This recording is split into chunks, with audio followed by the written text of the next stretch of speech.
Well, by my clock, everyone, I see it's 10 o'clock, so we'll go ahead and call the meeting to order and get started. Appreciate everyone's attendance. Uh, Daphne, if I could ask you to go ahead and call a roll and see who we've got with us.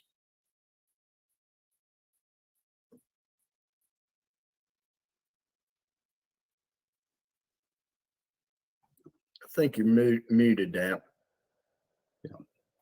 That I am. I am so sorry. Good morning, everyone. Welcome to the third quarter DCS board meeting. Just a reminder that this meeting is being recorded. Roll call begin. Terry Barnard. I'm here. Candice Brose.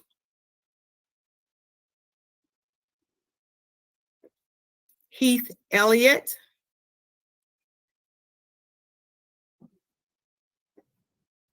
Sonia Fillingame. I did get a message from her assistant that she would not be attending the meeting due to a scheduling conflict. David Hearing. Present. Jimmy Kitchens.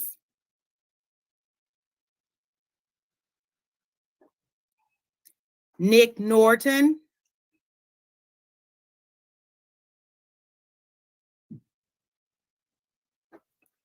Tyrone Oliver.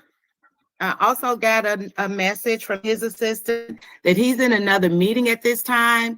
And if his meeting ends early, he'll probably join on at the end of our meeting. Steve Queen, present. Shawanda Reynolds Cobb.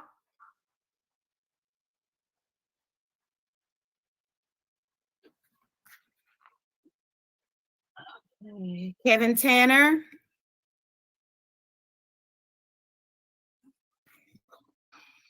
And Daphne, I believe I saw Sheriff Elliott jump on.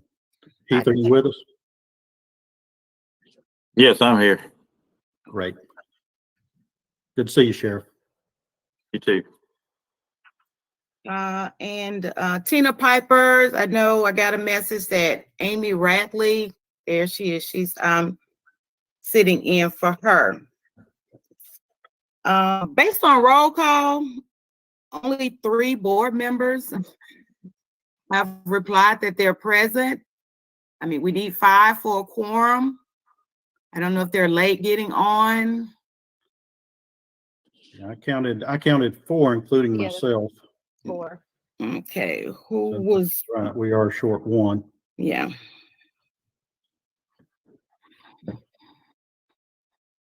Hey, this is Kevin. I just wanted to make sure you got me as president. I'm driving and couldn't see if I unmuted myself. We did not, Kevin, and you just got us across the finish line, I believe. So appreciate that.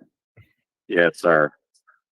Okay, so let me go over again. So far, I have Mr. Bernard present, Heath Elliott present, David Hearing present, Chairman Queen present, and Mr. Tanner present.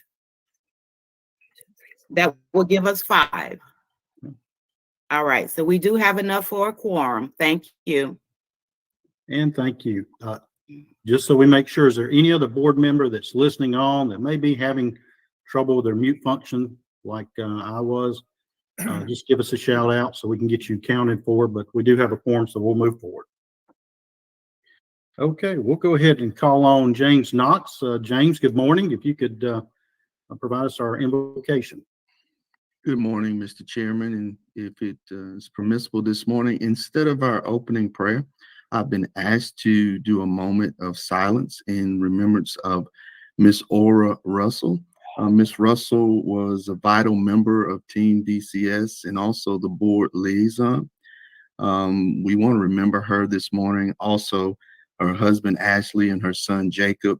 And certainly Aura is remembered by all of us for her kindness, her gentle spirit, and certainly her unwavering faith. So this morning, instead of a prayer, we want to open up with a moment of silence, if you'll join me.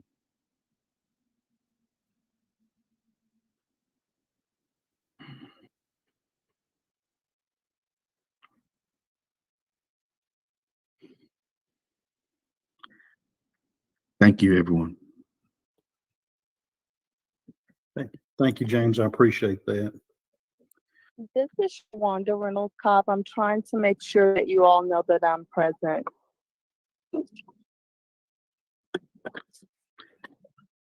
Thank you, Shawanda. We appreciate that. Thank you.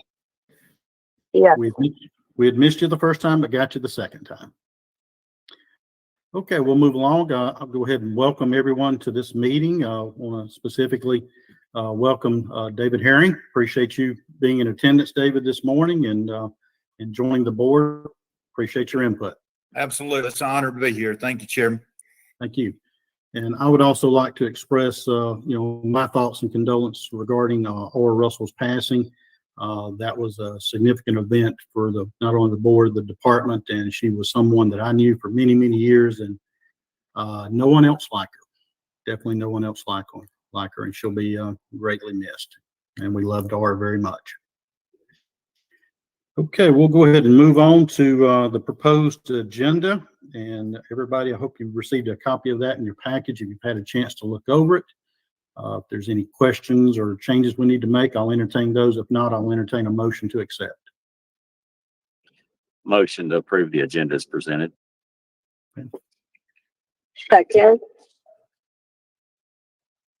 I think the motion was by Mr. Tanner and a second by Shawanda. Did I get those correct? Yes. All right, fantastic. All right, all approve indicate by saying aye. Aye. Any opposed? Hearing none, the agenda is approved as submitted.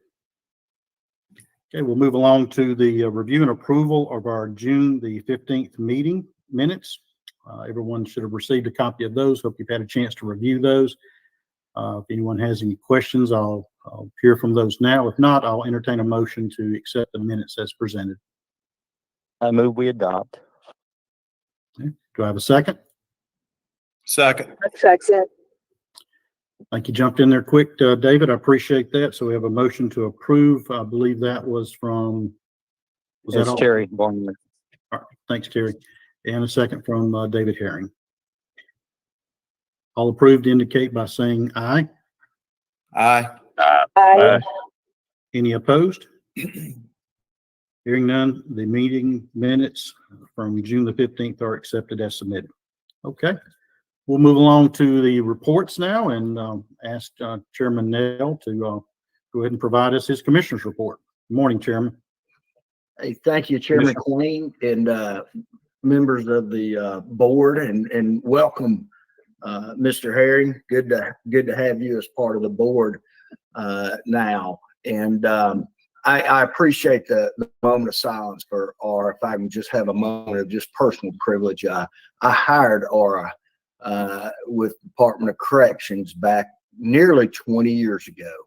And the kind word that you had for Steve rang true. They rang true the first time I ever met her, and they have stayed consistent. So I appreciate the support of the board as well as everyone else in this difficult time. Moving on, and these are in no particular order, but I wanted to thank those that were able to attend the GPACS conference, Georgia Professional Association of Community Supervision. Excellent conference, excellent training, excellent networking, and looking forward to the other one. But they all a lot of work behind the scene, and it's not a DCS conference. We're just part of it. But it was good to see our counterparts, GDC, DJJ, of course, pardons and parole, and the misdemeanor providers throughout the state. So it really was a good one. There are other summer conferences that we attend, and our conference season is about over. Some of them's for us to receive training. Some of it's to report out and perform training. But I just want to share a few of the ones that we have had a presence at. The Accountability Courts Conference, American Probation and Parole Association, Georgia Commission on Family Violence, Superior Court Judges, and the American Correctional Association are conferences we have had a presence at this year. So it's important for us to also receive training and be part of the delivery of training. But I just want to make sure the board was aware of that. We every year in July do satisfaction surveys in regards to customer service and the customer service delivery of DCS to three primary stakeholders, and that's the sheriffs, the district attorneys, and the public defenders. I'm pleased to report this year that there was actually an overall increase.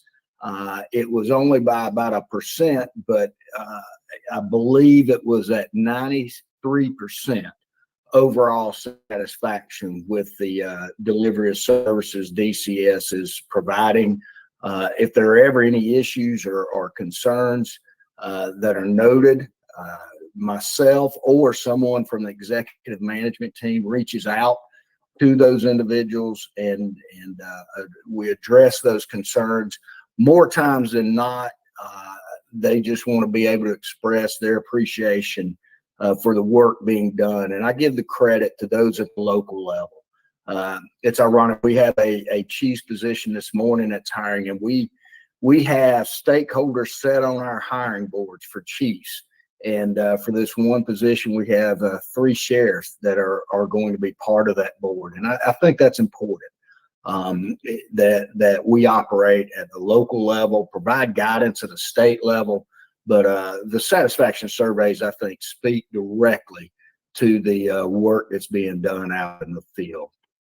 Our budget preparation has begun, the submission process, and I want to thank Olivia Duke and her team for the work that they do.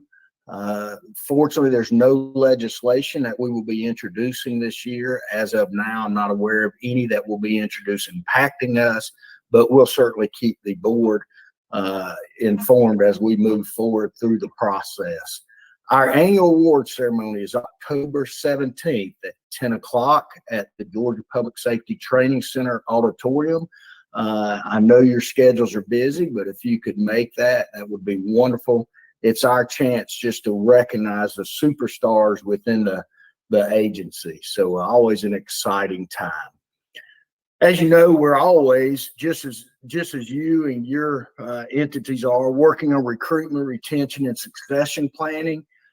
Probably within the next month, we'll have some specific areas that we'll be implementing. I think that you've got to always do that, but in this day and time, you got to find new ways to do it. And so I'm really proud of some of the work that well, all of the work, but some of the work specifically in regards to recruitment, retention, succession planning that is being done. And I believe Director Holseel mentioned one in particular in his report.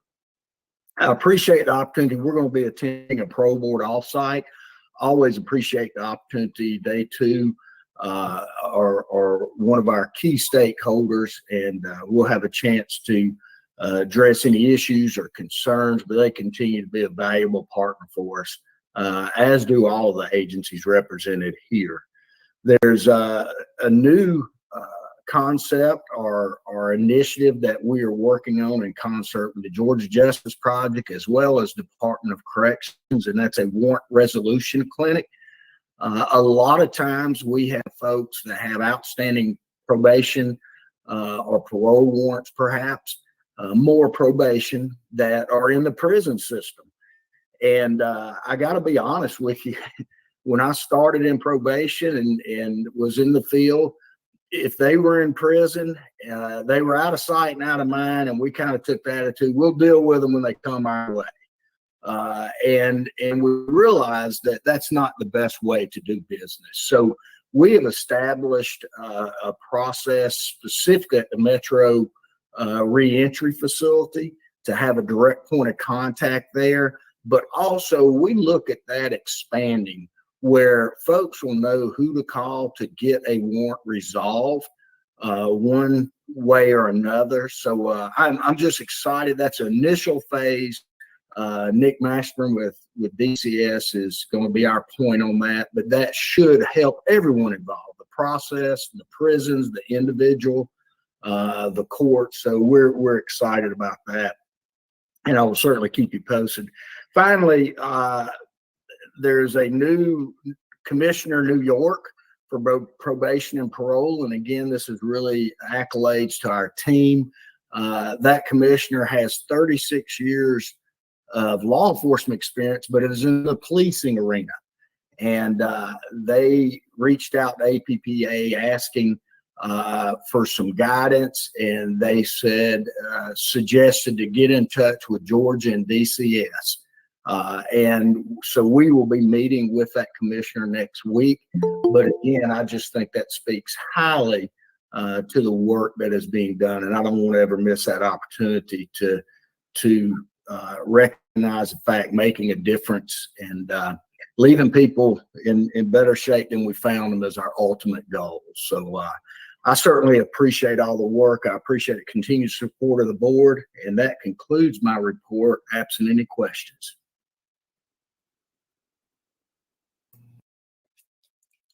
Okay. Thank you, Commissioner. Appreciate that report. A lot of good information there. We'll move on to the committee reports, starting with Director of Field Operations, Patrick Halsey. Good morning, Patrick. Good morning, sir. Good to see you this morning. Good morning to the board members. Welcome, Mr. Herring, to the board. Glad to have you, sir. Thank you, Patrick. I appreciate it. Thank you. All right. As we move into fall, I hope everybody had a great summer.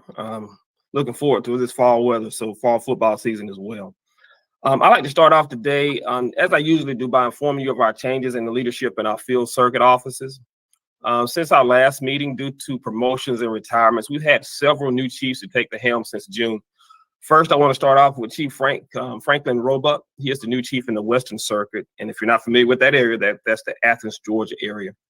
He'll be taking over for Chief Cindy Murphy, who retired. She had over 30 years of service to the state of Georgia, and we appreciate that from her.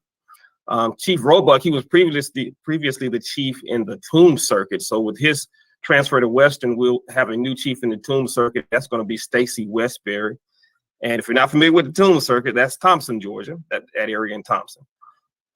In the Macon Circuit, we had the retirement of Chief Joe Chapman, who also served us for over 30 years for the state. With his retirement, Lakeisha Hooks was selected as the new chief in the Macon Circuit. And lastly, we have Sil Coleman, who's been selected as the new chief in the Brunswick office. Our previous chief in the Brunswick office, Mike Bobo, was promoted to the position of professional development training supervisor in our training division. And before I kind of end that, I do want to make sure that I mention this as well. The chief in the Waycross office, Greg Taylor, he put in for his retirement as well, and he's retiring from us. And as Commissioner Nell mentioned this morning, we're actually doing interviews today for that Waycross chief position. So we should soon have a new person in that position as well. And I'd like to say congratulations to all of our new chiefs. They're such an important part of our field division, and I applaud the chiefs, Chief Bobo on his new promotion. And I also like to say best wishes to our retired chiefs in their new chapter in life. So congratulations to all of them. In July, we celebrated pretrial, probation, and parole week. That was the week of July 17th through the 23rd. We had officers that were celebrated in our local offices through cookouts and luncheons. And that celebration actually culminated on July 27th when we had several of our staff throughout the state had the opportunity to meet Governor Kemp and take a photo with him. We are appreciative of Governor Kemp and his office for taking the time to meet with our team and taking a photo, but I'm even more appreciative of the great team that we have and the great work that they do every day. In August, our Director of Special Operations received a call from the Georgia World Congress Center Police Chief requesting our RRT members to assist with providing security. So the World Congress Center at that time had two major events occurring on the same day, and they needed some assistance. They requested 30 of our officers to provide security and transportation for some VIP attendees. Our RRT members are called upon fairly often to assist with other agencies with security because of their professionalism and their commitment.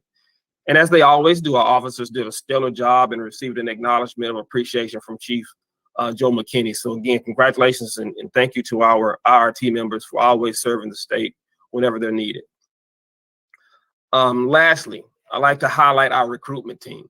Now, as you know, as an agency is only as good as the people that work for them. And it's difficult to be successful when you have a shortage of good employees. So like many other law enforcement agencies, over the last several years, we've seen a decline in not just the number of qualified applicants that we're receiving, but also in just the raw number of applicants that we're receiving. To combat this floundering applicant pool, a recruitment team was implemented. And on July 1 of 2022, so we're about a year in now, our recruitment team members were selected. Those members include Kyle Aldrich, Dame Brown, Andrew Hauser, Lance Robbins, Ermisa Sturdivant, and that team is led by our recruitment manager, Katrina Hall. And although it's been difficult and we've had some barriers to overcome, the team has made great strides in increasing our applicant pool with competent candidates. So since August 15th of 2022, we've actually had 4,583 individuals to apply for an officer position with DCS. We've hired 295 officers, and we currently have 64 in the final offer stage. And that final offer stage is basically if they can pass their background check and pass their medical review, they'll become our new set of DCS officers. Now, that doesn't mean that we're over the hump. We currently still have about 200 vacant positions. And what happened is when we first started with our recruitment team, we were actually losing about as many officers as we were gaining per month. But I do think that we've kind of turned the corner on that, because over the last 2 months, we've hired 48 new officers and we've only lost 17. So we're actually gaining more than we're losing right now. So, and I want to say thank you to our recruitment team, although this is a new role for them and they have stepped up to the plate to give us their all. And I'd also say thank you to the field staff, from the chiefs, the assistant chief, the counselors, the line officers. They've all had to step up and meet the needs of those who we supervise, along with our stakeholders, even when they face the stress and strain of sustaining multiple vacancies. So I'm truly blessed to work with such a great team in the field division. And before I go, I do have one more thing. I do want to give some credit to our human resources and business operations division. Our recruitment team has collaborated with HR and business operations on the enhancement of our internship program. So this past summer, we began to offer paid internship positions. The paid internships is not exclusively for the field division, as each division and agency may have a paid internship. Internships increase an opportunity for prospective college students to get hands-on experience in the community supervision field, and also allows us the opportunity to evaluate future employees. So by offering paid internships, the program is more attractive to the students and we get more participation in the program. So this summer we had 10 paid interns, and this fall currently we have 18 students in the program. And to further incentivize the program, we actually now even offer an opportunity for employment prior to receiving a degree. So a college student in their last semester of college can be hired by DCS as a CSO. And of course, they have to complete their degree to maintain employment. But this is just another way to quickly pick the best talent that we see in a very competitive field. So kudos to our recruitment team, kudos to human resources and our business operations for helping to develop that program. So for me, Chairman Queen, and members of the board, that concludes my report. I thank you for your time. I'll be glad to answer any questions you may have. Patrick, I'll just say a few words. It's good to hear about the paid internships. And the reason why I say that, my wife works at the University of North Georgia, and they're always looking at opportunities in the criminal justice programs to put individuals into pipelines with internships. So I may put you guys in contact with each other. So that's very good news. Hey, we would definitely like to reach out. So please let us know. Hey, Patrick, this is Terry Barnard. Excellent report. I'm curious, can you remind me, what is the beginning salary for your officers, your supervision officers? You got a good question for me, Chairman Bernard. Let me see. I can answer it, Patrick. Thank you. Thank you, Olivia. Our CSO starting salary is $50,079.79. And of course, finance would have went down to %. So I appreciate that, Olivia.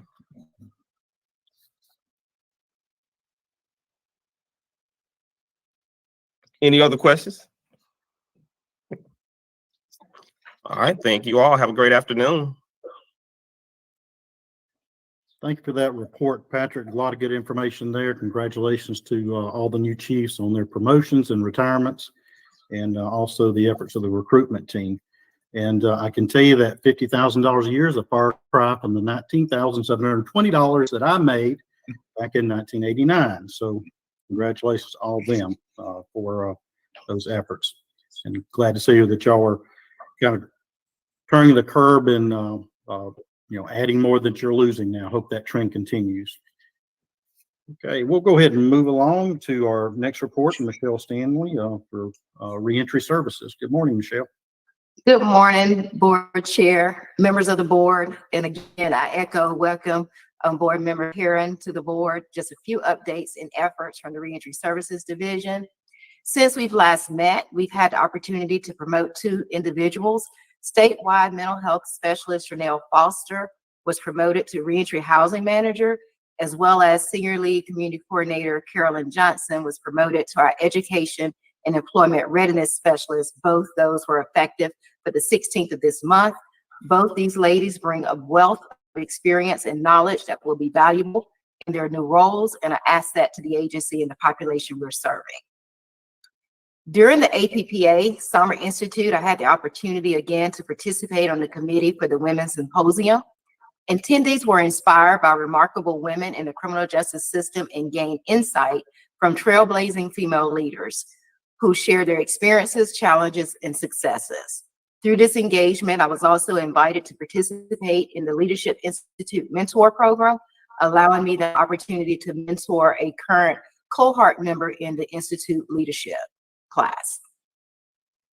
Earlier this month, we had the opportunity to meet with Mike Beatty and his colleagues to discuss the Union City Workforce Development Initiative led by Mayor Vince Williams, City Council, and the community champions. This initiative goal is to reach thousands of citizens yearning for financial freedom and productive lives. The initiative will engage underserved populations through the development of a platform and process to connect individuals and families with post-secondary certification, skill training, and a clear path to employment that offers great benefits, great pay, and an opportunity for career advancement. Special thanks to our board member, Sonia Filling-Gaines, for being instrumental in the connection and the collaboration. We've also been invited to present during the Innovative Georgia Workforce Pipeline Conference with the Carl Vinson Institute of Government that will be held early November. We will facilitate and moderate a panel discussion entitled Empowerment Through Collaboration, Navigating a Path of Lasting Employment. We will discuss the strategies being deployed to ensure individuals under supervision have access to meaningful employment opportunities. This power of collaboration is evident through our panel, which will include ourselves as the moderator, Georgia Department of Corrections, a second chance employer, an employment coach, and an individual who has walked the path of reentry. Employers attending this two-day conference will have the opportunity to hear firsthand how leveraging relationship with employers is beneficial to the individuals under supervision, the employer, and the community as a whole. As it relates to our reentry resources, at the conclusion of FY23, we were able to maintain over 2,800 active resources. Through those resources, we were able to make a little over 10,000 referrals that included a little over 4,000 direct linkages to employment and employment services, a little over 1,500 referrals for ACA health insurance enrollment, and nearly over 1,300 housing referrals. During this fiscal year, we plan to continue this work and to increase our capacity more so that we have the opportunity to serve more of our population and their growing needs. From our community coordination, I would like to just highlight a couple of community engagements. During the summer, several community coordinators within the division assisted with organizing backpack drives in support of back to school. Our community coordinators dispensed over 1,000 backpacks stuffed with school supplies for children to those individuals under DCS supervision, allowing the supervisee to know that we are committed not only to their individual success, but as well as the success of their family.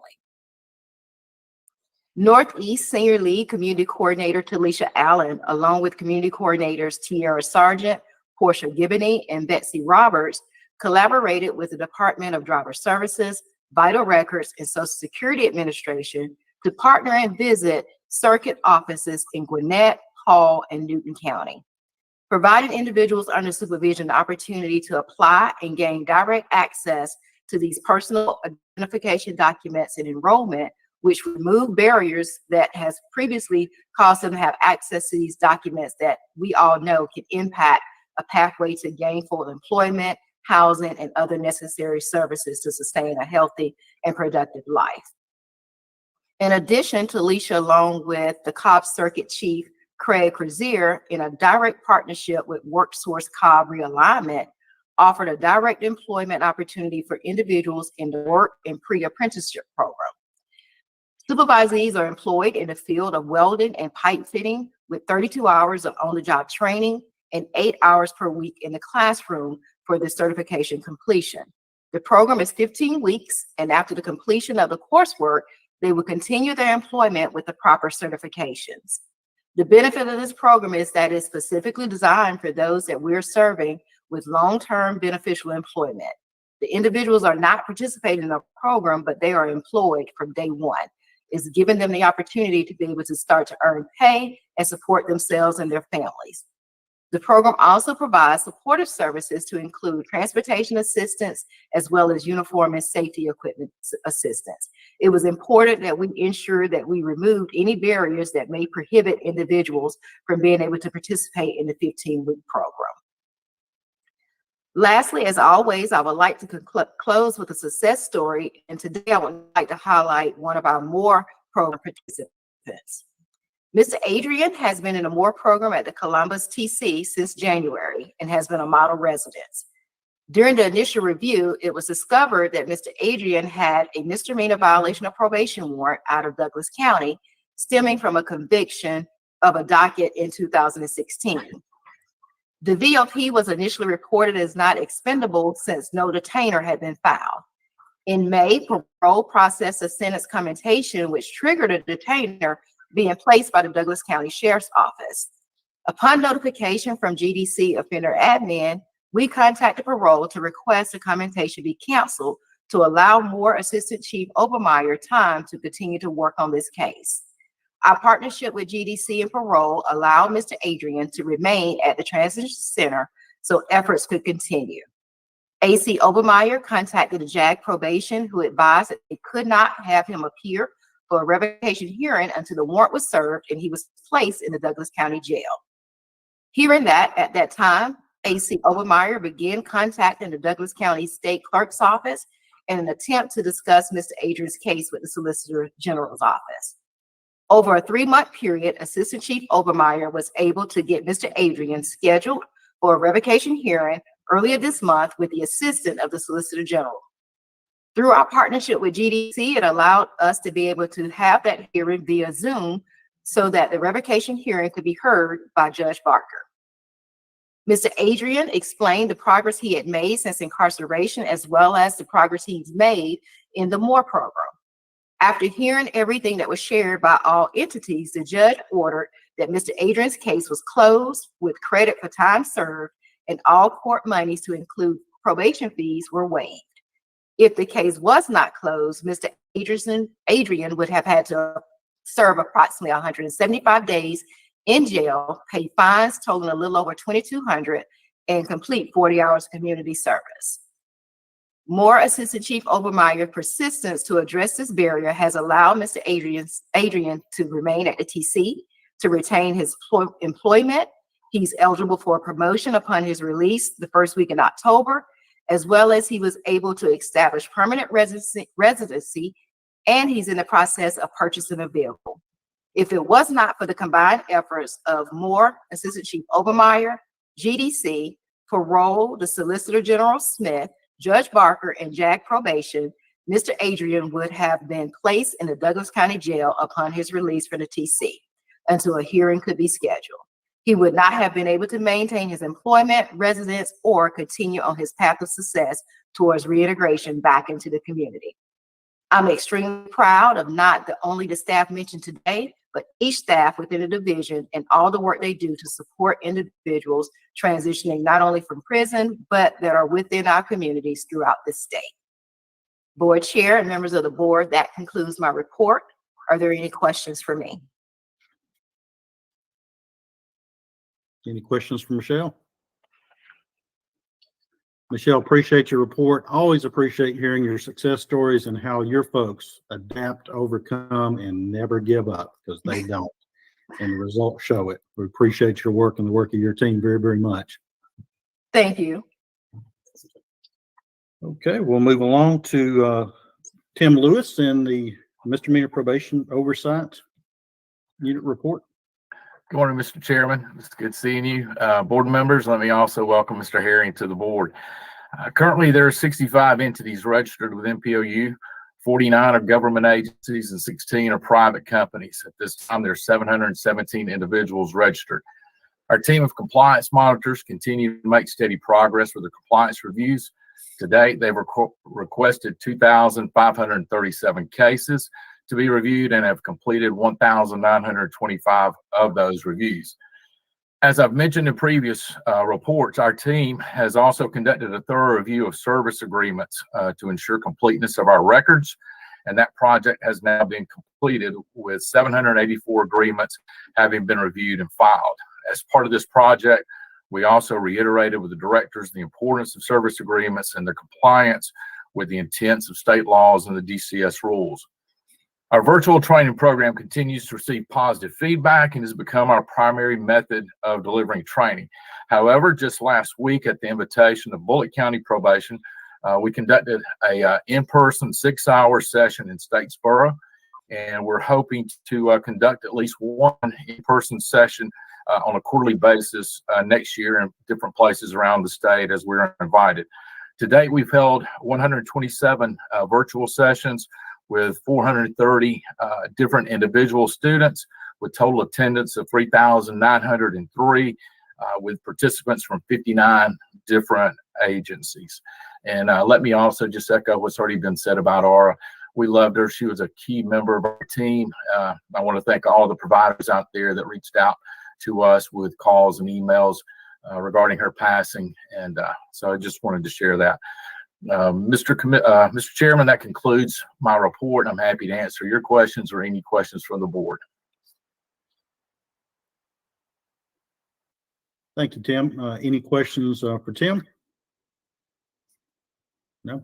Tim, I appreciate the report. Your team, they're out there in the ditch digging it every day, and we appreciate your effort and your work. Yes, It sir. definitely shows. Okay, we'll move on to our next and final report. That'll be from April Ross with the Georgia Commission on Family Violence. Morning, April. I think I saw April. Mr. Chair, for whatever reason, and I've not heard from her, she is not available for report. I do know that their conference had just wrapped up, and I don't know, but I don't think she's on the call. Okay, I thought I saw her pop on, but I may have been mistaken. Appreciate that, Commissioner. Well, we'll just go ahead and check her off and hope April had a good conference. Sure she did, and she'll give us that report at the next meeting. We'll be looking forward to hearing that. Okay, moving on to the next item, any old business that we haven't attended to? I don't believe there is any. Hearing none, we'll move on to the next to final item, which is any new business. I didn't have any on my agenda. If anyone has anything that they need to bring forward, now's the time to do it. Okay. All right, we'll go ahead and wrap up, and I'll call the meeting adjourned. Appreciate everyone's attendance and look forward to seeing you at our next meeting. Hope everyone has a great fall and enjoy that college football there, Patrick.